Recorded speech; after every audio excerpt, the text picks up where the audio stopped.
नारायणं नमस्कृत्य नरं चैव नरोत्तमं देवीं सरस्वतीं व्यासं ततो जयमुदीरयेत्। वसुदेवसुतं देवं कंसचाणूरमर्दनं देवकी परमानन्दं कृष्णं वन्दे जगद्गुरुम्। मूकं करोति वाचालं पङ्गुं लङ्घयते गिरिं यत्कृपातमहं वन्दे परमानन्दमाधवम् परमानन्दमाधवम्। हरिओम. हरिओम.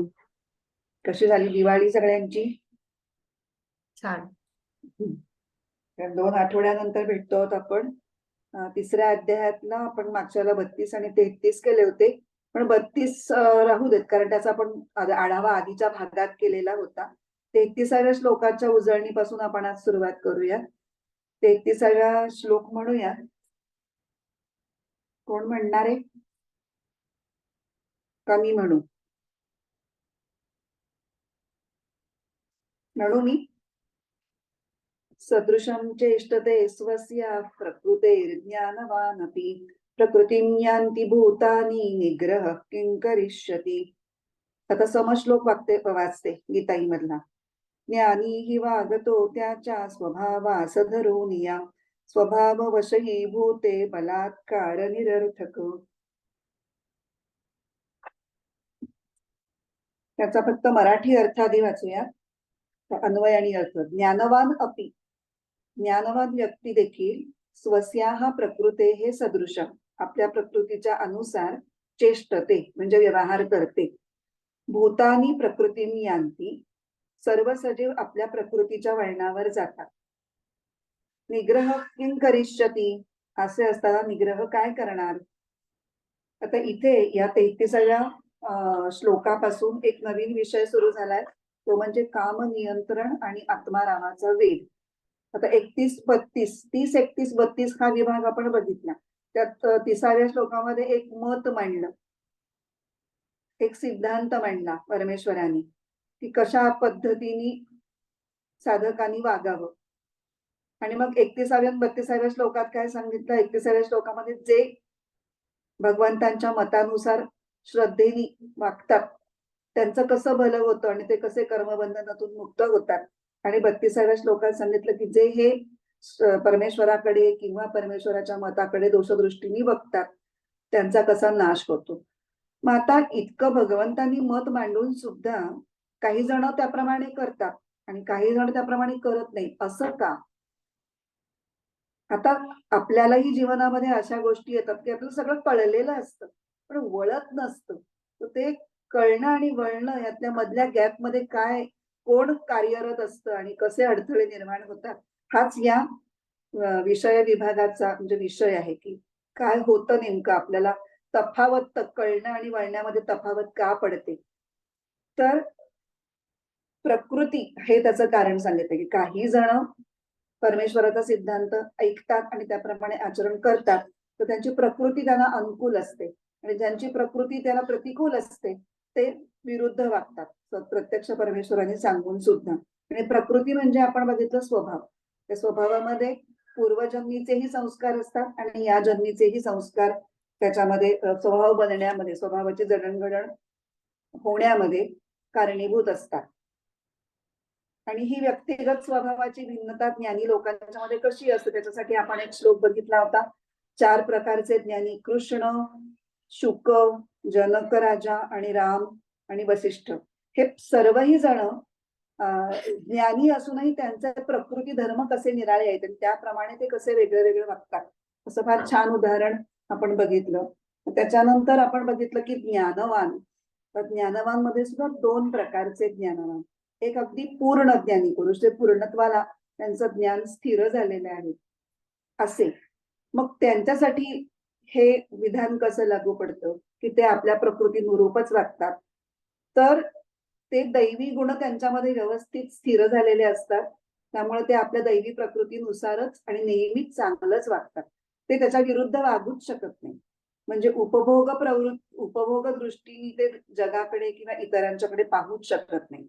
आणि दुसरे ज्ञानमार्गातले जे ज्ञानमार्गात आहेत पण शेवटच्या टप्प्यात पोहोचलेले नाही, अजून थोडं त्यांची साधना कमी पडतीये, अजून थोडे अलीकडे आहेत, तर त्यांच्याही अंगी वैराग्य आहे, त्यांचंही आपल्या इंद्रियांच्या वरती नियंत्रण आहे, पण मधूनच कधीतरी ते नियंत्रण सुटू शकतं आणि ते उपभोग प्रवृत्तीवर जाऊ शकतात. त्याचं उदाहरण आपण बघितलं होतं विश्वामित्र. अत्यंत कठोर तपश्चर्या करत असून सुद्धा मेनकेच्या मोहाला ते बळी पडले. तसं कधीतरी होऊ शकतं.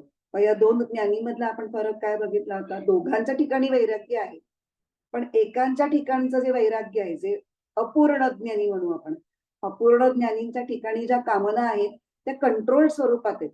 म्हणजे बीजामध्ये जसा अंकुर आत लपलेला असतो तशा त्या आत सुप्तावस्थेत आहेत. त्यांना जरा अनुकूल परिस्थिती मिळाली की तो कोंब लागलीच फुटतो आणि मग ते उपभोग प्रवृत्तीवर कधी येतात हे त्यांना सुद्धा लक्षात येत नाही. पण पूर्ण ज्ञानी आहेत त्यांच्या मात्र कामना ह्या पूर्ण भाजलेल्या बियांप्रमाणे की त्याच्यातनं आता कोंब फुटायची कधीही शक्यता नाही. कधीही ते आसक्तीचा अंकुर त्याच्यातनं वर येणार नाही.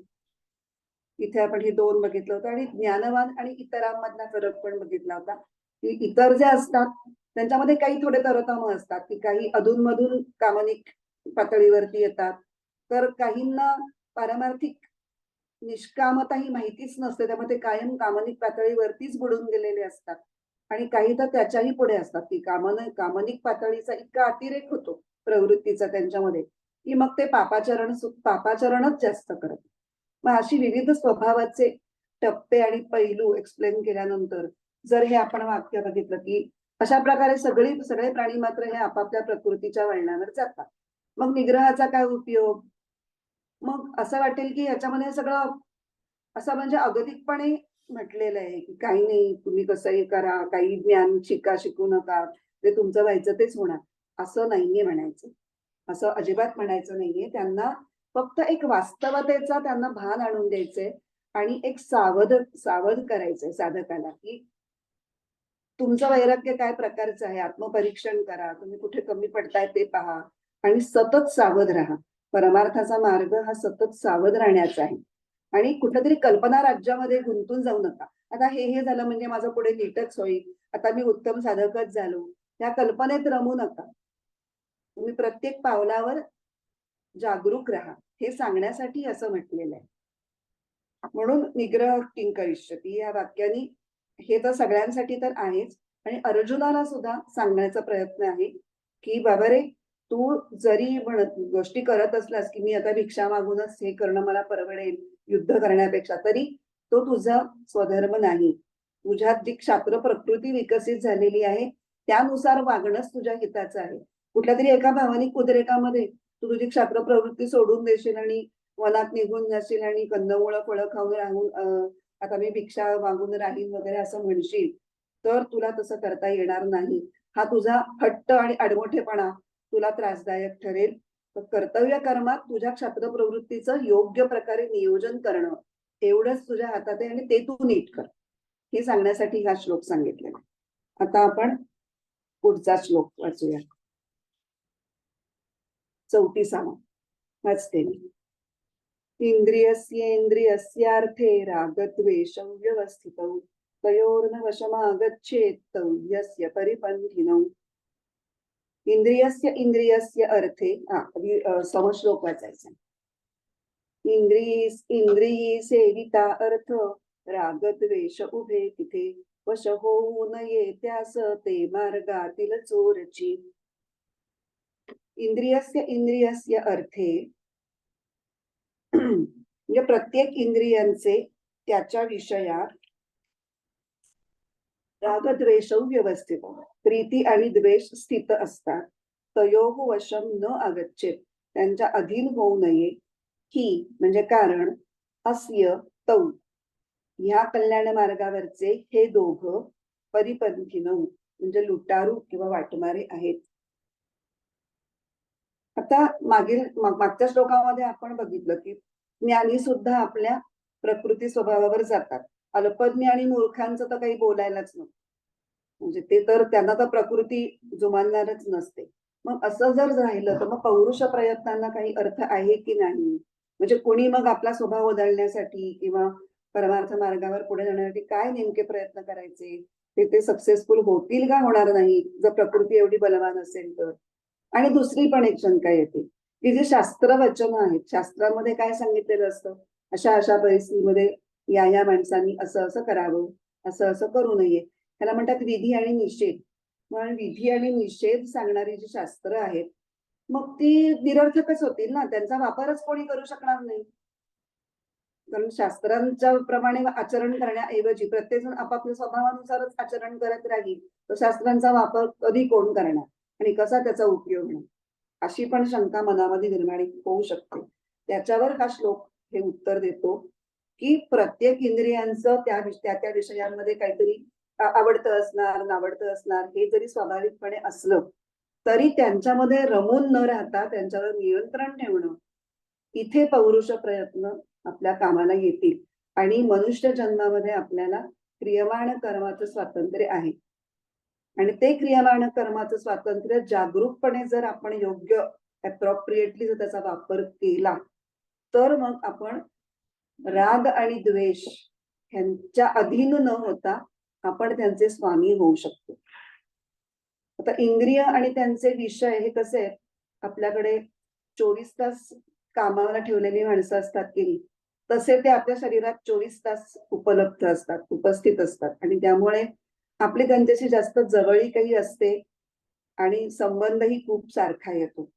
आणि मग इंद्रिय विषय संयोगामुळे काय होतं, तर उपभोग प्रवृत्ती निर्माण होते. आणि म्हणून त्यावेळेला विवेकाने सावध राहायला पाहिजे आणि आपण स्वतःला सांभाळलं कसं पाहिजे हे सांगणारा हा श्लोक आहे. पण त्याच्यासाठी आधी इंद्रिय, इथे त्यांनी मुद्दाम लक्षात आणून दिले की हे चोर आहेत, वाटमार आहेत. पण आपल्याला मात्र इंद्रिय आणि त्यांच्या विषयांमधली प्रीती हे आपले साथीदार वाटत असतात. म्हणून आधी आपण राग आणि द्वेष यांचं स्वरूप थोडंसं समजावून घेऊ. राग आणि द्वेष हे शब्द आपल्याला ह्याच्यापूर्वी पण गेलेले आहेत. त्यामुळे पण तरी एकदा पुन्हा थोडक्यात उजळणी करून मग आपण पुढे जाऊ.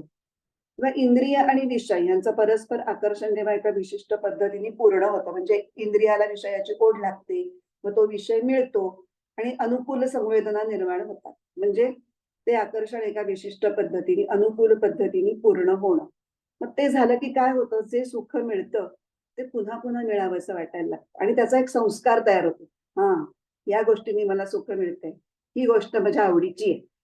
हा जो संस्कार निर्माण होतो त्याला म्हणायचं राग. आणि एखादी गोष्टीचं जेव्हा इंद्रिय विषयाचा संयोग झाल्यानंतर प्रतिकूल संवेदना निर्माण झाली, त्रास झाला, तर मग हा नको बाबा परत, ही वस्तू नको आपल्याला, ह्यानी आपल्याला त्रास होतो, असा जो संस्कार निर्माण होतो तो म्हणजे द्वेष. मग जी गोष्ट आवडीची आहे असा संस्कार निर्माण झालाय, ती पुन्हा मिळावी, परत परत आणि खूप जास्त प्रमाणात मिळावी, असं जे वाटायला लागतं ते म्हणजे काम. म्हणजे काम ही रागाची पुढची स्टेप आहे. आणि ज्याच्यामुळे त्रास झालाय ती गोष्ट मिळाल्यानंतर किंवा जी गोष्ट हवी ती न मिळाल्यानंतर जी एक तीव्र प्रतिक्रिया मनामध्ये उत्पन्न होते, त्याला म्हणायचं क्रोध. हवी असलेली गोष्ट न मिळण्यामुळे किंवा नको असलेली गोष्ट मिळण्यामुळे तीव्र प्रतिक्रिया जी मनात निर्माण होते ती म्हणजे क्रोध. म्हणजे काय झालं की राग आणि द्वेष हे कामक्रोधांची पूर्वीच्या टप्प्यातली रूप आहेत आणि रागद्वेषांचे पुढचे टप्पे म्हणजे कामक्रोध आहेत. आता इथून पुढे रागद्वेष हा शब्द कमी कमी होऊन कामक्रोध हेच शब्द जास्त वापरले जाणार आहेत. आणि ज्ञानेश्वर महाराजांनी पण जी पहिली ओवी ह्याच्यावरची रचलेली आहे त्याच्यामध्ये रागद्वेष हे शब्द न वापरता कामक्रोध हेच शब्द वापरले. इथं तैसेची परी आहे म्हणून संगू हा तुझं नोहे, पार्था दोन्ही कामक्रोध हे घातुक जाणे. या ओवीमधून त्यांनी रागद्वेष या शब्दाला फाटा देऊन त्याच्या जागी कामक्रोध हेच शब्द वापरून हेच सांगितलंय की हे दोन्ही एकच आहे. हे पहिल्या स्टेज मधले, हे पुढच्या स्टेज मधले. आता आपण पहिल्या ओळीकडे येऊयात परत. इंद्रियस्य इंद्रियस्य अर्थे रागद्वेषौ व्यवस्थित. म्हणजे प्रत्येक इंद्रिय हे आपापल्या विषयामध्ये राग आणि द्वेषानुसार स्थित झालेलं आहे. हे दाखवण्यासाठी इंद्रियस्य इंद्रियस्य असं दोनदा पद वापरले. आपण रिस्पेक्टिव्हली हा शब्द इंग्लिशमध्ये वापरतो की नाही तसं. तर इंद्रियांची यादी आपल्याला माहिती आहे, ज्ञानेंद्रियांची. श्रोत्र, त्वचा, नेत्र, रसना आणि घ्राण. आणि त्याचा प्रत्येकचा रिस्पेक्टिव्ह विषय कुठला? शब्द, स्पर्श, रूप, रस आणि गंध. म्हणजे श्रोत्राचा शब्दामध्ये ओढा, त्वचेचा स्पर्शामध्ये असं. म्हणजे प्रत्येक इंद्रियाच्या प्रत्येक विषयामध्ये असलेले जे काही अनुकूलता आणि प्रतिकूलता यांची मान्यता. म्हणजे डोळ्याला हे आवडतं बघायला, हे नकोसं वाटतं. स्पर्श हा आवडतो, तो नाही आवडत. असं जे आहे प्रत्येक इंद्रियाचं प्रत्येक विषयामध्ये, त्याच्या मान्यतेनुसार मनुष्याचे रागद्वेष हे स्थित असतात. आता इथे विधान काय केलंय की ज्या त्या इंद्रियाच्या प्रत्येक विषयामध्ये रागद्वेष स्थित असतात. पण खरं म्हणजे आपण थोडं नीट विचार करून बघितलं तर राग आणि द्वेष हे इंद्रियांच्या विषयात असतात का? तर नाही, असं उत्तर येतं. कारण का? जर तसं असतं तर काय झालं असतं असं आपण बघायला पाहिजे. जर विषयाच्या ठिकाणी रागद्वेष तिथं असते तर सगळेच विषय सगळ्यांना सारखेच आवडले असते किंवा सारखेच आवडले नसते. पण तसं होताना दिसतं का? पुन्हा मांसाहारी माणूस आहे तर त्याला मांसाहार अतिशय प्रिय असतो आणि शाकाहारी माणसाला तोच मांसाहार अगदी तिटकारा असतो. किंवा एकाच माणसाला सुद्धा एकच गोष्ट सतत तितकीच आवडत राहते का? नाही आवडत राहत. आपल्याला उन्हाळ्यामध्ये एसीचा थंडगार झोत अगदी प्रिय असतो, पण थंडीमध्ये नको असतो, त्याचा त्रास होतो. मग हे झालं नसतं जर प्रत्यक्ष विषयांमध्ये जर रागद्वेष तिथं असते तर. म्हणजे त्याच्यामधनं आपण असं निष्कर्ष काढू शकतो की ज्ञानेंद्रियांची आपापल्या विषय वस्तूमध्ये जी काही आवड आवड किंवा नावड जी असेल ती प्रत्येक व्यक्तीमध्ये उपजत असते आणि निसर्गतः असते. हे जरी खरं तरी सुद्धा ते इंद्रिय विषय आपापलेच स्वतःचे स्वतः त्या व्यक्तीच्या अंतरंगामध्ये सुख किंवा दुःख त्याच्या लाटा उत्पन्न करण्यासाठी पुरेसे नसतात. ती समर्थता, ते सामर्थ्य फक्त इंद्रिय विषयांमध्ये नसते. मग आपण जे सुखी होतो, दुःखी होतो, जे म्हणजे प्रक्षुब्ध होतो वेगवेगळ्या प्रकारच्या भावनांनी किंवा अस्थिर होतो, ते कशामुळे? तर ते मानलेल्या अहममुळे. ह्या मानलेल्या अहमची चर्चा आपण पूर्वी केलेली आहे. मानलेला अहम काय असतो? तो शरीराशी, मनाशी किंवा बुद्धीशी तादात्म्य करून राहतो आणि जोपर्यंत ते तादात्म्य टिकून राहतं तोपर्यंत रागद्वेष हे त्याच्यामध्ये राहतात. आणि तेच रागद्वेष बुद्धी, मन, इंद्रिय आणि इंद्रियांचे विषय ह्याच्यामध्ये रिफ्लेक्ट होतात, अनुभवाला येतात, प्रतीत होतात. पण ते राहतात कुठे? तर तादात्म्यामध्ये. मानलेल्या मीच्या शरीर, मन, बुद्धीचे असलेल्या तादात्म्यामध्ये ते राहतात आणि त्याच्यामुळे ते असतात. जोपर्यंत तादात्म्य आहे तोपर्यंतच ते असतात.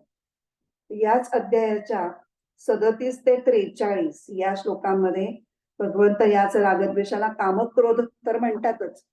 40व्या श्लोकामध्ये असं म्हणतात की हा काम इंद्रिय, बुद्धी आणि मनामध्ये राहतो आणि म्हणून विषयांप्रमाणेच या तिघांनाही म्हणजे इंद्रिय, मन आणि बुद्धी यांना सुद्धा कामाचं निवासस्थान असं म्हटलेलं आहे.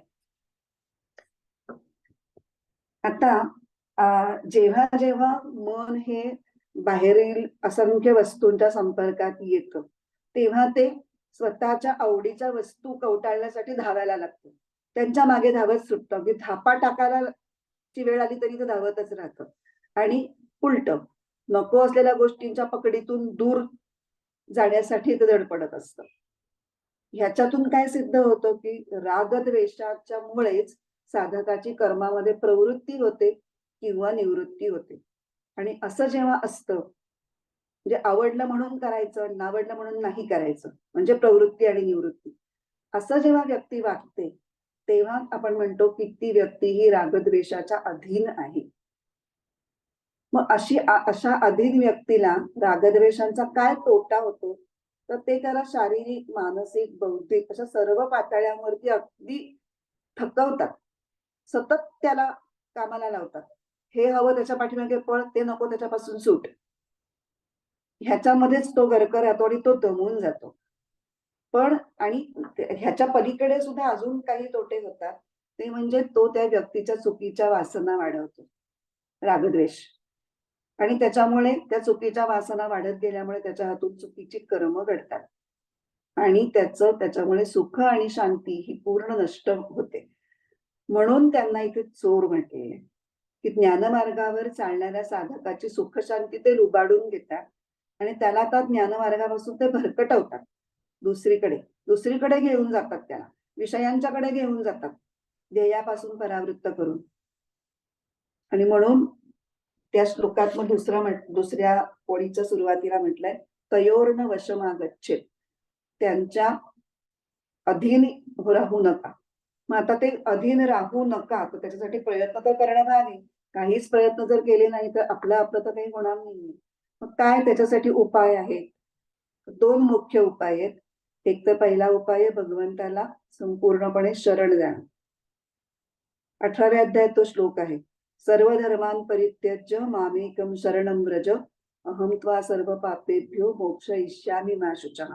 सर्व सोडून तू मला शरण ये. आता शरण ये म्हणजे शरण जाणं म्हणजे नक्की काय? तर मानलेल्या अहम सहित शरीर, इंद्रिय, मन, बुद्धी, प्राण, संसारातल्या सगळ्या वस्तू ह्या परमेश्वराच्या आहेत असं समजून, असं समजणं म्हणजेच शरण जाणं. आणि असं मानल्यामुळे मग सगळ्या कर्मांना आणि स्वतःला सुद्धा परमेश्वराला अर्पण करणं. भक्तीच्या परिभाषेत याला आत्मनिवेदन असं म्हणतात.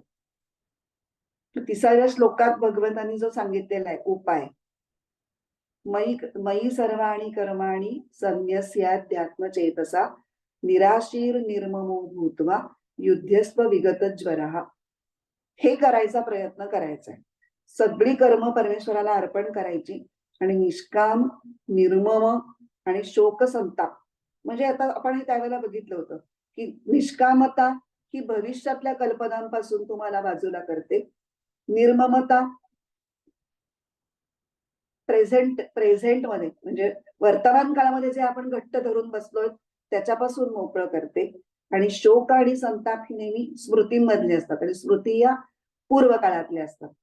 भूतकाळामध्ये ज्या गोष्टी घडल्यात त्याच्यामुळे मी शोक करत असते, त्याचा मला मनात खूप त्रास होत असतो, त्याच्यामुळे मी अस्वस्थ होत असते. तर तीनही काळांच्या बाहेर जाऊन फक्त हातात असलेल्या कामावरती लक्ष ठेवणं असं करणं आणि म्हणजे भगवंताच्या मतानुसार कर्म करण्यामुळे हे रागद्वेष हे ओव्हरकम करायला आपल्याला सामर्थ्य प्राप्त होतं. हा झाला पहिला उपाय. दुसरा पुढचा उपाय आहे, शास्त्र आणि गुरु यांच्या वचनावर श्रद्धा ठेवून कर्म करावं. म्हणजे शास्त्राविरुद्ध कर्म हे मला त्रासदायक ठरेल, अनिष्ट आहे ते माझ्यासाठी, योग्य फळ देणार नाही, अशा भावनेनी शास्त्रविहित कर्म हे श्रद्धेने करायचं आणि फळाची अपेक्षा न ठेवता. असं नाही सारखं की मी शास्त्रात सांगितलं हे केलं की होय बाबा आता हे कधी मिळेल.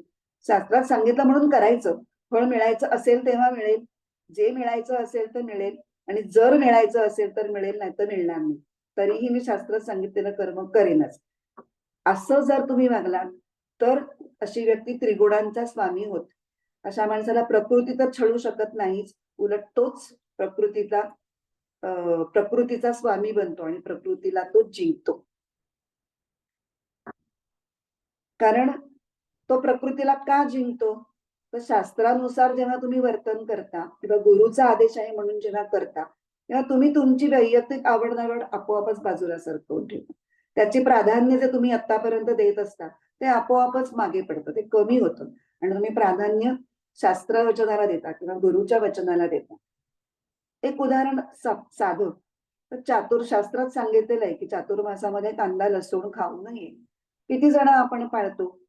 खूपच कमी जण पाळतात. आणि कांदा लसूण खाऊन काय होतं काय नाही ह्या चर्चेत पडण्यापेक्षा शास्त्राने सांगितलेलं मला पाळता येतंय का, याच्यामध्ये माझा मनोनिग्रह दाखवण्याची मला एक संधी आहे आणि ह्याच्यातून आपलं मनावरचा इंद्रियावरचा कंट्रोल वाढवण्याचं सामर्थ्य आपल्याला अंगात आणायचंय. अशा भूमिकेतून त्याच्याकडे जर बघितलं तर आपण काही अशा गोष्टी करायला उद्युक्त होऊ. नाहीतर आपण ह्याच्यात काय आहे त्याच्यात काय आहे, आम्हाला नाही बाबा जमत. एक दिवस आम्ही, माझ्या घरामध्ये सुद्धा हाच प्रकार आहे, मग त्याच्यामध्ये मी प्रयत्न करते की बाबा आठवड्यातला एक दिवस सोमवार हा मात्र सगळ्यांना कंपल्सरी, की सोमवारी कांदा नाही खायचा. काय होऊ देत सगळ्यांना, इतर वेळेला ते मलाही गैरसोयीचं आहे ना, कारण 4 जण त्यांच्या 4-5 वेगवेगळ्या आवडी-निवडी आणि त्यात कांदा लसूण निर्बंध घातला तर माझं काम किती वाढेल. हे मनोनिग्रह करणं ही काही सोपी गोष्ट नाहीये. त्याच्यासाठी व्यवहारात सुद्धा खूप तुम्हाला कष्ट सोसायची तयारी पाहिजे. रोज डोक्याला झिग-झिग मी तर मेनू ठरवू काय? बरं ठीक आहे. त्यापेक्षा सोमवारी तरी निदान सगळ्यांनी कांदा लसूण गिरईत खायचं. एक-एक छोटे-छोटे उपाय आपण प्रत्येकाच्या घरातली परिस्थिती निराळी असते, माणसांच्या आवडी वेगळ्या असतात. त्याप्रमाणे आपले काहीतरी उपाय शोधायचे, की ज्याच्यामधून आपला मनोनिग्रह कसा वाढेल. आता इथे आपण म्हणतोय, की शास्त्र आणि गुरुच्या वचनावर श्रद्धा. पण सगळ्यांनीच कुठे शास्त्र वाचली आहेत किंवा सगळ्यांनाच शास्त्रामध्ये काय सांगितलंय, काय नाही याची कुठे माहिती कोण सांगणार आहे? मग एखादं जर शास्त्र जाणत नसेल, तर त्यांनी कसं वागावं? हे सांगणारं एक महर्षी वेदव्यासांचं एक वचन आहे, जे पद्मपुराणात येतं. तो श्लोक आधी वाचते. श्रूयतां धर्म सर्वस्वं श्रुत्वा चैवावधारयताम् आत्मनः प्रतिकूलानि परेषां न समाचरेत. अर्थ सांगते. श्रूयतां धर्म सर्वस्वं. हे मनुष्यांनो, तुम्ही धर्माचं सार ऐका. श्रुत्वाच अवधार्यताम्. आणि नुसतं ऐकू नका. ऐकून ते तुम्ही आचरणात त्याच्याप्रमाणे आचरण सुद्धा करा. काय आचरण करायचंय? की आत्मनः प्रतिकूलानि परेषां न समाचरेत. जे आम्ही आपल्या स्वतःसाठी इच्छित नाही किंवा ज्याचा आम्हाला त्रास होतो, ते दुसऱ्यासाठी करू नये. अगदी सिंपल आहे. बाकी तुम्हाला काही शास्त्र-बिस्त्र नाही कळलं तरी चालेल. एवढं जरी कळलं ना, तरी तुमचं आपोआपच सदाचरण घडेल आणि त्यावेळेला तुम्ही रागद्वेष कंट्रोल करण्याचा प्रयत्न कराल, की जे मला आवडत नाही ते मी दुसऱ्यासाठी कसं करू? माझे वडील पण आम्हाला लहानपणी आम्हाला दोघांनी सांगायचे, "जे आपणासी हवे, ते दुसऱ्यासी द्यावे." तुम्हाला मान हवाय, तुम्ही इतरांना मान द्या. तुम्हाला प्रेम हवंय, तुम्ही इतरांना प्रेम द्या. तुम्ही जर वाईट वागलात, जे तुम्ही देता तेच तुमच्याकडे परत येतं. म्हणून इथे नाही. तसंच एक अजून सुभाषित मला आठवलं. त्याच्यामध्ये सुद्धा व्यासांशीच कनेक्टेड आहे. अष्टादश पुराणेषु व्यासस्य वचनद्वयं परोपकारः पुण्याय पापाय परपीडनम्. 18 पुराणं व्यासांनी लिहिली. आता 18 पुराणं कोण वाचणार? कधी वाचून व्हायची ती? पण त्याच्यातनं 2च गोष्टी सांगायच्यात त्यांना. त्या 2 गोष्टी जरी तुम्ही ऐकल्यात आणि त्याप्रमाणे वागायचा प्रयत्न केला, तरी पुरेसं आहे. काय सांगितलंय? परोपकार केलात तर पुण्य मिळेल आणि लोकांना त्रास दिलात तर तुमच्या माथी पाप येऊन बसेल. त्यामुळे आपल्याला आवडत नसेल, म्हणजे आपलं बेसिक इन्क्लिनेशन नसेल, तरी सुद्धा शास्त्रात सांगितलं आहे, म्हणून परोपकार करावा जाणीवपूर्वक. करता करता हळूहळू स्वभाव पालटेल. करता करता त्याचं तुम्हाला आणि हां, परोपकार असा केला म्हणजे लागलीच उद्या मला काही त्याचं फळ मिळणार आहे, असं नाही. निष्कामता तर आपल्याला शिकवतातच आहे. काहीही न मिळण्यासाठी पुण्याची सुद्धा अपेक्षा नाही ठेवत. हे बरोबर आहे म्हणून परोपकार करावा आणि आपल्याला आवडत असेल दुसऱ्याला त्रास द्यायला, तरी सुद्धा तो देऊ नये. असते अशी काहीकांची. की उगाचच चिडवायचं, उगाचच जाता-जाता टपल्या मारायच्या, कुचके काहीतरी बोलायचं आणि समोरच्याच्या ते अगदी मनाला झोंबलं, की यांना खूप आनंद. तर अशी जर आपली प्रवृत्ती असेल, तर त्याला आळा घातला पाहिजे. तर अशा प्रकारे रागद्वेषांच्या अधीन न होता आणि शास्त्रांच्या आज्ञा पाळणाऱ्या किंवा भगवंतांनी सांगितलेला जो सिद्धांत आहे 30व्या श्लोकातला, तर निष्काम कर्मयोग आचरणाऱ्या माणसाच्या बाबतीत काय होतं, तर त्याच्या वासनांचा क्षय व्हायला लागतो आणि ज्या प्रमाणात वासना कमी-कमी होत जातात, त्या प्रमाणात त्याचा मनाचं अस्तित्व कमी होत जातं, संपत जातं आणि जिथे मन संपतं, तिथे मानलेला अहम पण संपतो आणि मानलेला अहम संपला की मग अर्थातच मानलेला अहम इज द सीट ऑफ रागद्वेष असं आपण बघितलंय. तिथे ते वास्तव्य करतात. मानलेला अहम संपला की रागद्वेषही संपुष्टात येतात. आता आपण ज्ञानेश्वरी वाचूया.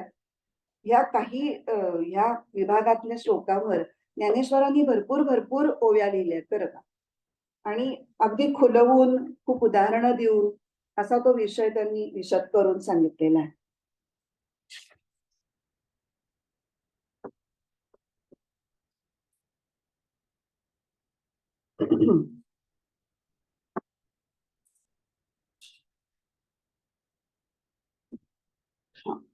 ओव्या नाही ना मी सांगितल्या, ओव्या 210 ते 218.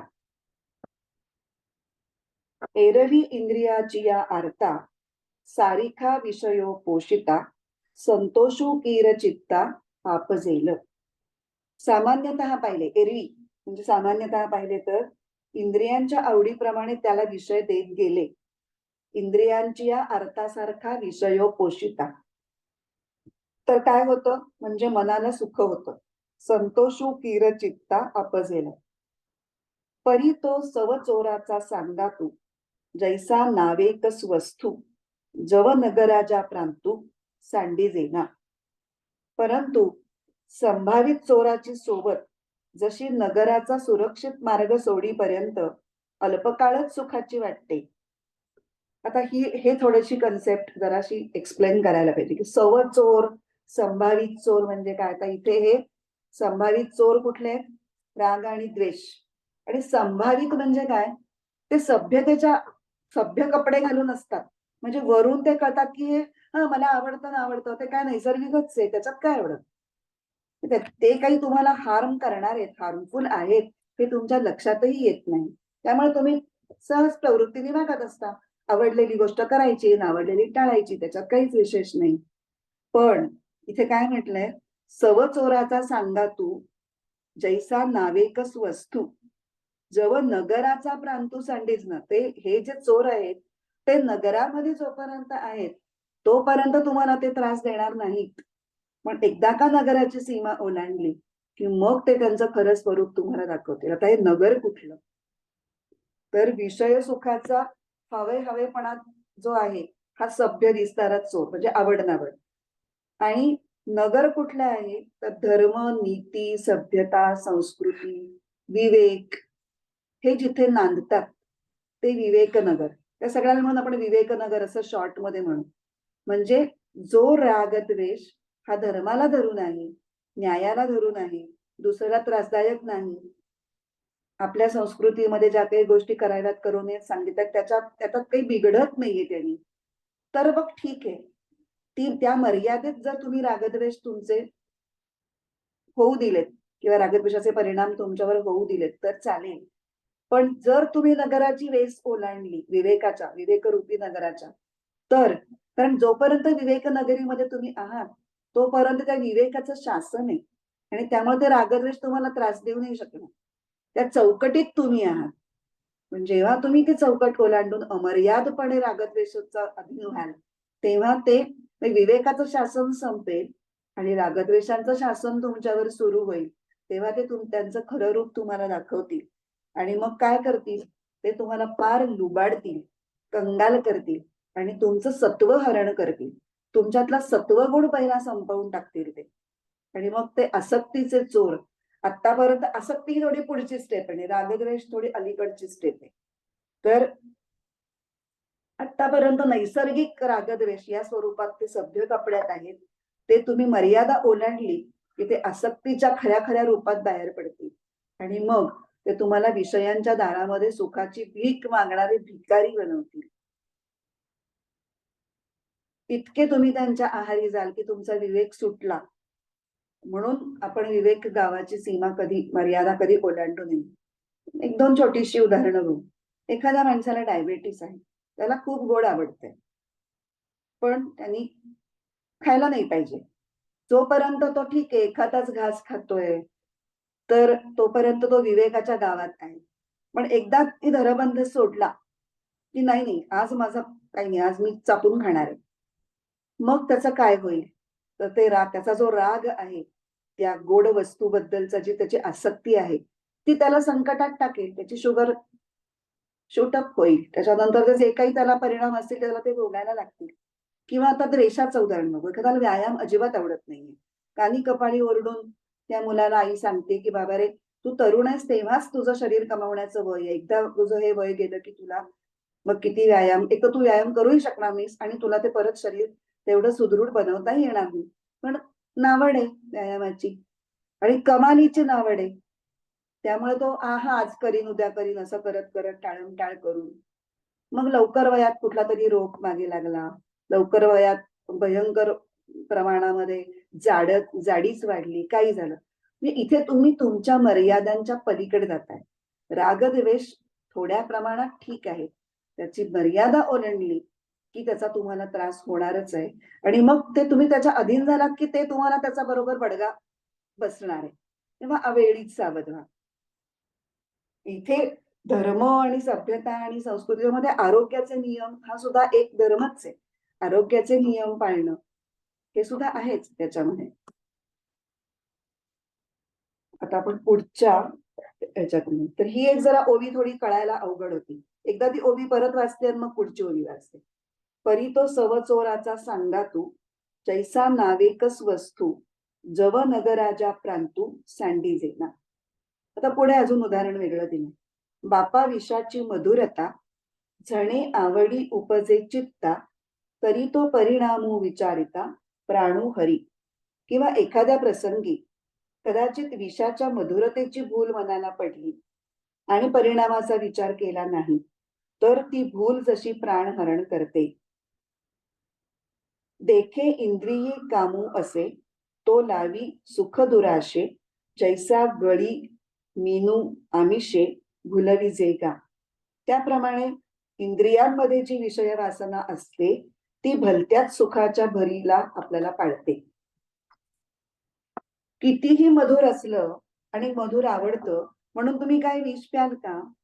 विचार कराल की नाही की विष पाहून माझं पिऊन माझा प्राण जाईल, एवढा तरी विवेक तुम्ही बाळगाल की नाही? आणि पुढचं, जैसा गळी मीनू आमिषे भुलविजे गा. ज्याप्रमाणे आमिषाच्या साह्याने गळ माशाला भुलवतो, परी तया माझी गळू आहे, जो प्राणा ते घेऊन जाये, तो जैसा ठाऊआ नोहे झाकलेपणे. परंतु त्या आमिषात प्राण घेणारा गळ आहे हे त्या माशाला ठाऊक नसते, कारण की तो गळ आमिषाने झाकलेला असतो. तैसे अभिलाषे येणे की जेल, विषयांची आशा धरी जेल, तरी वरपडा होई जेल क्रोधा नळा. त्याप्रमाणेच या विषय वासनेनी होते. विषयाची आशा धरली की प्राणी क्रोधाने झपाटलाच. म्हणजे आमिष पाहून मासा भुलतो, त्या आमिषाच्या आत गळ लपवलेला आहे हे त्याला माहिती नसतं, तो गळ झाकलेला असतो. तसं विषयांच्या आकर्षणामध्ये आत लपलेले काम आणि क्रोध असतात, जे आपले घात करायला टपून बसलेले असतात, हे माहिती नसतं. तर ते आपल्याला या श्लोकात जाणीव करून देतात की त्या कामक्रोध तिथे लपून बसलेले आहेत, त्यांच्यापासून सावध राहा. अजून एक उपमा दिली. जैसा कवळोनिया पारधी, घातेची ये संधी, आणि मृगाते बुद्धी साधावया. ज्याप्रमाणे पारधी चहूबाजूंनी हुसकावी सावजाला जेथे त्याचा घात होईल अशा ठिकाणी बुद्ध्या आणतो, एथ तैसेची परी आहे. त्याचप्रमाणे म्हणून संगू हा तुझ नोहे, पार्था दोन्ही काम क्रोध हे घातुक जाणे. त्याचप्रमाणे बुद्धीला पकडून नष्ट करण्याची ही विषय वासनांची रीत आहे. म्हणून पार्था, काम क्रोध हे उभयता महाघातक आहेत, त्यांचा संग धरू नकोस. म्हणून हा आश्रोची न करावा, मनेही आठवो न धरावा, एक निजवृत्तीचा बोलावा, नासो नेवी. यास्तव कामक्रोधांची सोबतच नको, त्यांची मनात नुसती आठवण सुद्धा नको. आपल्या आत्मसुखाच्या अनुभवाचा रस नासू देऊ नये. ही एक ओवी थोडीशी आपण बघूयात. त्यात निजवृत्तीचा ओलावा असं जे म्हटलंय ना, निजवृत्ती म्हणजे चैतन्य रूपाशी चित्त जोडून ठेवणं. आणि जेव्हा चैतन्य रूपाशी आपलं चित्त जोडलेलं असतं तेव्हा आपलं अंतःकरण एक शांत समाधानी असतं, एक शीतलता आपल्या मनामध्ये असते. त्याला इथे ज्ञानेश्वर महाराजांनी ओलावा असं म्हटलेलं आहे. आणि कामक्रोधांच्या भगभगीतपणाऐवजी हा निजवृत्तीचा ओलावा जो आहे तो जपून ठेवा, तो सोडून देऊ नका. त्याला धक्का लागेल असं कुठलंही वर्तन करू नका. इथे 3ऱ्या श्लोकात जे अध्यात्मचेतसा हा शब्द वापरला होता की अध्यात्मचेतस, तोच त्याचाच अर्थ निजवृत्ती. हा, आणि ओलावा या शब्दाचा अर्थ जिव्हाळा असा अर्थ घ्यायचा. म्हणजे तुम्ही निजवृत्तीच्या बाबतीत अनुसंधानात तिथे राहा, कामक्रोधांच्या संगतीत नका राहू, असं त्यांना सांगायचं. आता एकदा परत मला वाटतं हा श्लोक वाचूया, 34वा. इंद्रियस्येन्द्रियस्यार्थे रागद्वेषौ व्यवस्थितौ तयोर्न वशमागच्छेत् तौ ह्यस्य परिपन्थिनौ. आता 35वा श्लोक. श्रेयान् स्वधर्मो विगुणः परधर्मात् स्वनुष्ठितात् स्वधर्मे निधनं श्रेयः परधर्मो भयावहः. उणाहि आपुला धर्म परधर्माहुनी बरा स्वधर्मात भला मृत्यू परधर्म भयंकर. हा पण एक खूप प्रसिद्ध आणि खूप महत्वाचा असा श्लोक आहे. श्रेयान् स्वधर्मः विगुणः परधर्मात् स्वनुष्ठितात् स्वधर्मे निधनं श्रेयः परधर्मः भयावहः. आता अन्वयार्थ वाचू. स्वनुष्ठितात परधर्म, आचरायला चांगला आहे अशा भासणाऱ्या परधर्मापेक्षा विगुणः स्वधर्मः श्रेया, विगुण वाटला तरी स्वधर्म आचरणे हेच श्रेयस्कर असते. स्वधर्मे निधनं श्रेयः, स्वधर्म आचरत निधन पावणे ही श्रेयस्कर. परधर्म हा भयावह, दुसऱ्याचा धर्म स्वीकारणं हे भयावह आहे.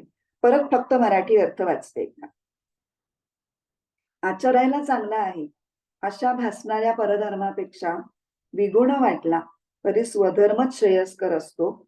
स्वधर्म आचरत निधन पावणे सुद्धा कल्याणकारी आहे, पण दुसऱ्याचा धर्म स्वीकारणं हे भयावह आहे.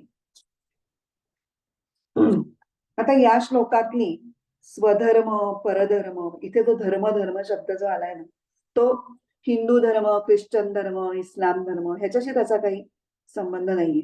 आणि त्यामुळे अर्थातच दुसऱ्याचा धर्म परधर्म स्वधर्म याच्यामध्ये दुसऱ्याचा धर्म स्वीकारणं धर्मांतर करणं असा कुठलाच त्यांना काही इंडिकेट करायचं नाहीये खरं म्हणजे.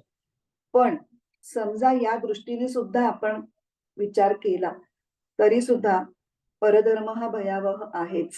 आणि त्याच संदर्भात स्वधर्मे निधनम श्रेय हा परधर्मो भयावह ही ओळ वाचल्यानंतर आपल्याला चटकन आठवण होते ती संभाजी महाराजांची. संभाजी महाराजांना जेव्हा औरंगजेबाने पकडलेलं होतं तेव्हा त्यांच्यासमोर दोनच पर्याय होते, जीव वाचवण्यासाठी मुस्लिम धर्म स्वीकारणं किंवा निधन पत्करणं. आणि त्यांनी खऱ्या अर्थाने म्हणजे अगदी शब्दशः स्वधर्मी निधनम श्रेय ह्याला धरून त्यांचं वागणं होतं. आणि त्यांनी अत्यंत अनन्वित छळाला सामोरं जाऊन सुद्धा स्वधर्म सोडला नाही. आणि तेच नेताजी पालकर हा जो शिवाजी महाराजांचा सरसेनापती होते, तो जेव्हा मुघलांच्या ताब्यात गेला तेव्हा त्यांनी स्वतःचा जीव वाचवण्यासाठी धर्मांतर झालं त्याचं. पण काही वर्षांनंतर जेव्हा त्याला संधी मिळाली तेव्हा तो परत शिवाजी महाराजांच्याकडे आला आणि शिवाजी महाराजांनीही त्याचं महत्व ओळखून आणि मोठ्या उदार अंतःकरणाने त्याला पुन्हा हिंदू धर्मामध्ये परत घेतलं. आता दिसताना या दोन गोष्टी खूप टोकाच्या आहेत आणि उलट्या सुलट्या म्हणजे विरुद्धच वाटतात, की एकानी धर्म बदलायचा नाही म्हणून जीव सुद्धा दिला आणि एकानी धर्म बदलून मग परत तो आला.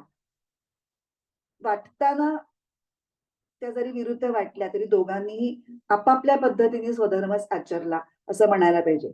नेताजी पालकरांनी हा विचार केला असेल की सरसलामत तो पगडी 50, आता जर मी हे केला नाही, धर्मांतराला जर सामोरा गेलो नाही तर मी मरूनच जाईन, तर मी मेलो की मी पुढे काहीच करू शकत नाही.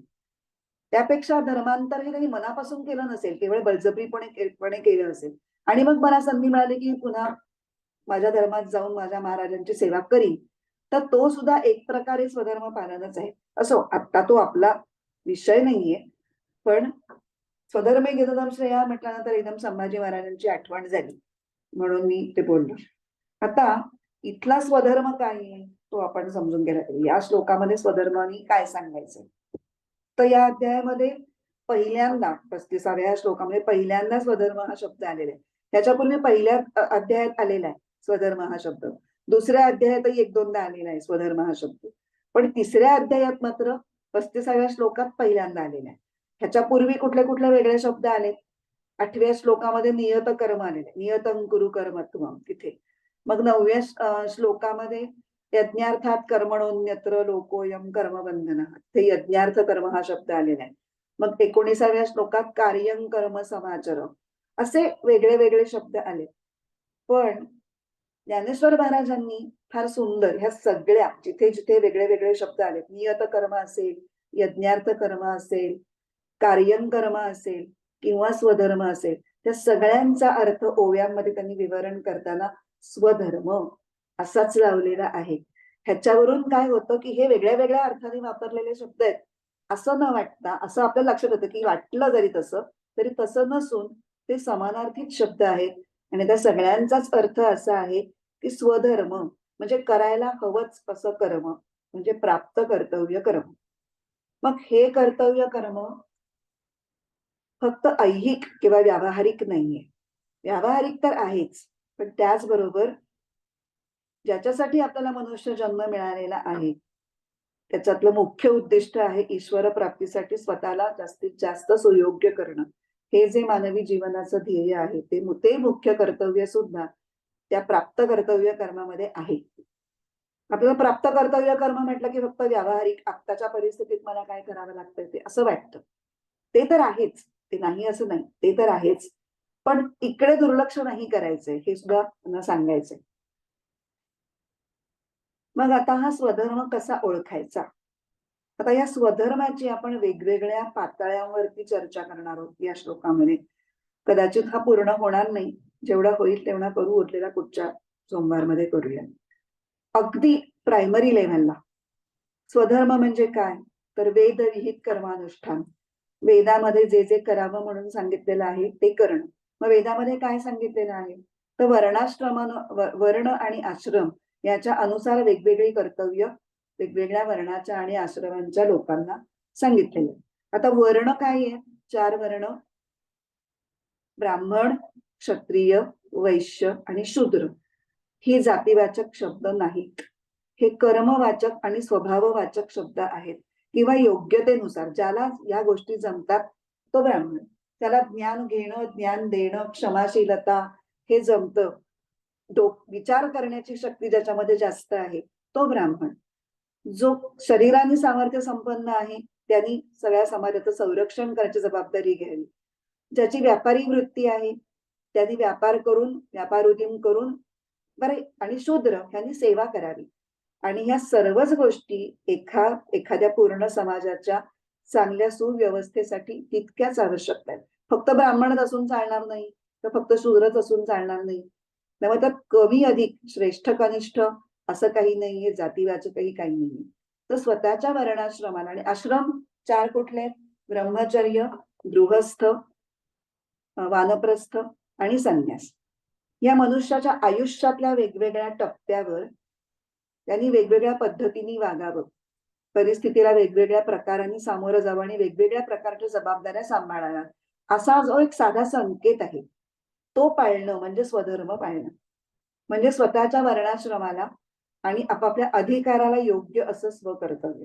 म्हणजे जेव्हा या भूमिकेतून आपण स्वधर्म या शब्दाकडे बघतो की नाही तेव्हा स्वधर्म आणि परधर्म. आता परधर्माबद्दल मी बोलले नाही. परधर्म म्हणजे काय की जे मला जमत नाही, जे ग्रहण करण्याचं सामर्थ्य माझ्या ठिकाणी नाही तेच मी अनुसरण्याचा प्रयत्न करणं अट्टाहासाने. आता विश्वामित्र, परत विश्वामित्रांचं उदाहरण इथे मला आठवलं चटकन. क्षत्रिय होते, अत्यंत पराक्रमी होते, पण ते कुणाशी कॉम्पिटिशन करत होते? वसिष्ठांशी. वसिष्ठ ब्रह्मर्षी आहेत, मलाही ब्रह्मर्षी व्हायचंय. तुमचा पिंड निराळा आहे, त्यामुळे तुमची स्वधर्म वेगळा आहे तो तुम्ही सांभाळा. तो अट्टहास निग्रह किंकरिष्यती आपल्याला आठवतं. तर स्वधर्म आणि परधर्म यांचा विचार म्हणजे पात्रतेचा विचार आहे. ज्याला जे योग्य आहे ते त्यांनी करावं तो त्याचा स्वधर्म आणि ज्याला जे करणं योग्य नाही ते करायचा प्रयत्न करणं म्हणजे परधर्म. म्हणून माणसांनी अव्यापारेषु व्यापार असं एक म्हणण्याची पद्धत आहे. अव्यापारेषु व्यापार करू नये. म्हणून समर्थ रामदासांनी सुस्पष्ट आदेश दिलेला आहे की ज्याचा जो व्यापार तेथ असावे खबरदार. एक उदाहरण घेऊ म्हणजे हा आपल्याला कळेल. ब्रह्मचर्य जेव्हा तुमचं ब्रह्मचर्याश्रमात तुम्ही आहात तेव्हा तुम्ही विद्या ग्रहण करणं, शरीर कमावणं ह्या गोष्टी अपेक्षित आहेत. तर त्याच्यावर लक्ष केंद्रित करण्याऐवजी काहीतरी उगाच पैशाच्या मागे लागणं, पैसा मिळवणं, मग ते चुकीच्या संगतीनं काही व्यसनांच्या आधारी होणं, जुगार किंवा दारू किंवा सिगरेट असं काहीतरी करणं. म्हणजे हे सगळे मेन फोकस अभ्यासाचा सोडून जर हे उपद्रवी उद्योग केले, तर सगळ्या आयुष्याची घडी विस्कटू शकते. सैराट पिक्चर मध्ये जवळपास हाच संदेश द्यायचा प्रयत्न केलेला आहे. अजून एक उदाहरण, की समजा मी आर्ट्स फॅकल्टीची आहे, म्हणजे मला आर्ट्स कडे माझा ओढा आहे, नैसर्गिक ओढा. पण केवळ माझ्या सगळ्या मैत्रिणी चालल्यात सायन्सला, म्हणून मी सायन्सला ऍडमिशन घेतली. कारण मला कमीपणा वाटतो. मी आर्ट्सला गेलो तर मग लोकांना काय वाटेल?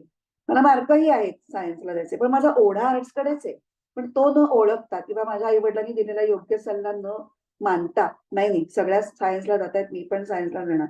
जाल तुम्ही, ऍडमिशन घ्याल, कढून कुठून अभ्यासही कराल, कसेबसे मार्कही मिळवाल, पण त्यात तुम्हाला त्याचा आनंद मिळणार नाही.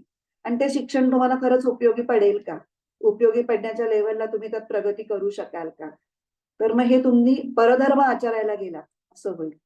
म्हणून काय म्हणतात ना, "जेनु काम तेनु थाय, दुजा करे सो गोता खाय." तुम्हाला जे जमतं ते करा ना. त्याच्यात तुम्ही there is sky is the limit for you.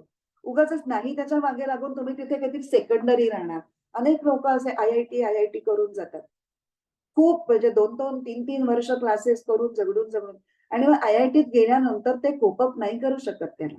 कारण त्यांची बौद्धिक पात्रता किंवा त्यांचा ॲप्टिट्यूड नसतो. त्यामुळे ते मागे पडतात, फ्रस्ट्रेट होतात, नैराश्याने ग्रासले जातात आणि कधी-कधी सोडून परत येतात किंवा जरी कसंबसं शिक्षण पूर्ण करून आले, तरी त्यात त्यांचं मन नसतं. आणि मग त्यांना कायम ते असं आपण मागे पडलोय त्याचा एक इन्फिरियरिटी कॉम्प्लेक्स जनरेट होतो आणि जो त्याला आयुष्यभर त्रास देतो. तर म्हणून परधर्म भयावह असं का म्हटलंय? की ठीक आहे तुम्हाला लोकांना लोकांना काय वाटतं हे महत्वाचं नाही. तुम्हाला काय जमतं? पण तुम्हाला कशाचा योग्य उपयोग होणार आहे? हे तुम्ही तुमच्यासाठी स्वधर्म तुमचा तुम्ही ओळखायचा असतो. पण मागेही बघितलं होतं. स्वधर्म हा कोणी दुसऱ्यांनी सांगण्याची गोष्ट नाहीये किंवा पुस्तकात शोधण्याची गोष्ट नाहीये. स्वधर्म हा तुमचा तुम्हाला आतून कळायला पाहिजे आणि त्याप्रमाणे तुम्ही त्याला you should follow your heart असं जे म्हणतात ते. तर इथे आपण हा स्वधर्माचा जो विचार केला तो पात्रापात्रतेचा विचार याच्यानुसार म्हणजे काय योग्य काय अयोग्य या भूमिकेतून स्वधर्म म्हणजे काय ही पहिली पातळी झाली. आता दुसरा जो आहे आपल्याला स्वधर्माचा विचार करायचा आहे तो स्वभाव या भूमिकेतून. स्वभाव म्हणजे प्रकृती. प्रकृती म्हणजे काय? प्रकृती ही प्रकृती किंवा स्वभाव ही कशामुळे बनलेली असते? तर पूर्वजन्मीचे आपले जे काही संस्कार घेऊन आपण जन्माला आलेलो असतो ते, प्लस या जन्मामध्ये आपल्या ज्या वातावरणामध्ये आपण वाढतो, आई-वडील आपल्यावर काय संस्कार करतात, आपण कुठल्या शाळेत शिकतो, आपल्याला कसे मित्र भेटतात, ह्या सगळ्याचे आपल्यावर जे संस्कार होत असतात, तर सगळ्यामुळे आपली एक स्वभावाची जडणघडण होते आणि तो त्याला म्हणतात स्वभाव धर्म. आणि मग प्रत्येक प्रसंगात देश, काल, परिस्थिती पाहून आणि आपल्या स्वभाव धर्माला अनुसरून जे काही योग्य कर्म आपल्याला वाटतं करावंसं किंवा जे योग्य आपण करणं असतं, त्याला म्हणायचं स्वधर्म. आता इथे अर्जुनाच्या बाबतीत जर आपण बघितलं तर अर्जुनाचा स्वभाव हा कसा होता? क्षात्र. क्षत्रिय होता ना तो. क्षात्र धर्म त्याचा स्वभाव होता. आणि या स्वभावाच्या अनुकूल काय होतं? तर अन्यायाविरुद्ध उठणं, अधर्माविरुद्ध युद्ध करणं. हा त्याच्या कर्तव्याचा, त्याच्या स्वधर्मानुरूप, त्याच्या स्वभावानुरूप त्याला योग्य होतं. कारण हे करण्यामुळे त्याला समाधान मिळणार होतं. त्याला नावलौकिक मिळणार होता आणि त्याची कर्मप्रेरणा एक योग्य कार्य करून शांत होणार होती. मग त्याच्या वासनांचा क्षयही त्याच्या स्वभावाला अनुकूल कर्म केल्यामुळेच होणार होतं. याउलट तो काय म्हणत होता, की युद्ध नाही करायचं, भिक्षा मागून राहायला लागलं तरी चालेल. तर हे सगळं त्याच्या स्वभाव धर्माच्या आणि त्याच्यानुसार त्याला जे कर्तव्य प्राप्त झालेलं होतं त्याच्या विरुद्ध होतं. म्हणजे त्याच्या स्वभावाच्या सापेक्ष तो परधर्म होता. त्या प्रसंगी युद्ध कर्तव्य हा स्वधर्म न पाळल्यामुळे आणि युद्ध सोडून भिक्षा मागून जगण्याच्या कल्पना करणं हा जो परधर्म तो स्वीकारू पाहत होता त्याचा परिणाम नक्कीच भयावह झाले असते हे कोणालाही पटेल. कारण पांडवांच्या बाजूनी उभे असलेलं सगळं सैन्य 7 अक्षौहिणी म्हणजे लाखो लाखो लोकांचे प्राण हे अर्जुनाने युद्ध न करण्यामुळे किंवा अर्जुनाने युद्धातून माघार घेण्यामुळे हे धोक्यात येणार होते. शिवाय दुष्प्रवृत्त जिंकून चेकाळले असते आणि त्यांनी बेबंदपणे आपला विजय साजरा केला असता इतरांना त्रास देऊन, तो तर निराळाच. आणि शिवाय एवढं सगळं करून आपण कर्तव्य पार पाडलं नाही याचे जे मानसिक क्लेश अर्जुनाला नंतर सहन करावे लागले असते ते तर वेगळेच. म्हणजे सर्वच बाजूंनी बघितलं तर ते भयावह होतं. आणि दुसरं इथे काय म्हणले, श्रेयान स्वधर्मो विगुण. विगुण म्हणजे कमी प्रतीचा. विगुण पण पण कुठलाही स्वधर्म हा खऱ्या अर्थाने कमी प्रतीचा नसतोच. तो नसतो, फक्त तो वाटू शकतो. जसं त्या आर्ट्सला जाणं म्हणजे कमी प्रतीचं. हे लोकांनी पसरवलंय, की कमी मार्क मिळाले, कुठेच नाही ऍडमिशन मिळाली की आर्ट्सला जा. म्हणून तो वाटतो. पण आर्ट्सला गेलेल्या अनेक व्यक्ती उत्तम पुढे लेखक होतात किंवा रिसर्च करून खूप मोठ्या पदावर काम करतात. मग त्यांच्याकडे तो काही विगुण होता का खऱ्या अर्थाने? इतरांना तो विगुण वाटला किंवा तुम्हाला वाटला म्हणून तो असतो असं नाही. म्हणून स्वतःचा धर्म कमी प्रतीचा वाटला तरी असा अर्थ ह्याचा करायचा. श्रेयान स्वधर्मो विगुणः. जसं ब्राह्मणाच्या कर्तव्यापेक्षा क्षत्रियाच्या कर्तव्यामध्ये अहिंसा, क्षमा, शांती ह्या गुणांची उणीव दिसते. पण त्या गुणांची उणीवच क्षत्रियांच्या कर्तव्याच्या दृष्टीने योग्य नसते का? आता जर क्षत्रियच अहिंसा पाळायला लागले, तर संरक्षण करण्याचं काम कोण करेल? त्यामुळे श्रेयान स्वधर्म विगुणः असं नसतं, ते फक्त वाटतं. म्हणून भिक्षा मागून जगणं हा ब्राह्मणाचा धर्म. अर्जुनासारख्या श्रेष्ठ वीराला हा परधर्मच आहे. इथे आपण स्वधर्माची दुसऱ्या प्रकाराने जे आपण विवेचन ते बघितलं. अजून 2 प्रकारांनी आपल्याला स्वधर्म या शब्दाचा विचार करायचा आहे. एक स्वरूप या अर्थाने आणि अजून एक कर्मयोगी. कर्मयोगी साधकाच्या भूमिकेतून स्वधर्माचा विचार. असे 2 विचार आहेत ते आपल्याला पुढच्या वेळेला आपण करूया. आणि आज इथे थांबूया. एकदा हा श्लोक परत मी वाचते. श्रेयान् स्वधर्मो विगुणः परधर्मात् स्वनुष्ठितात् स्वधर्मे निधनं श्रेयः परधर्मो भयावहः. प्रार्थना म्हणूया आणि थांबूया. ओम पूर्णमद पूर्णमिदं पूर्णात् पूर्णमुदच्यते पूर्णस्य पूर्णमादाय पूर्णमेवावशिष्यते. ओम शांती शांती शांतिः. हरिः ओम. श्री गुरुभ्यो नमः. हरिः ओम.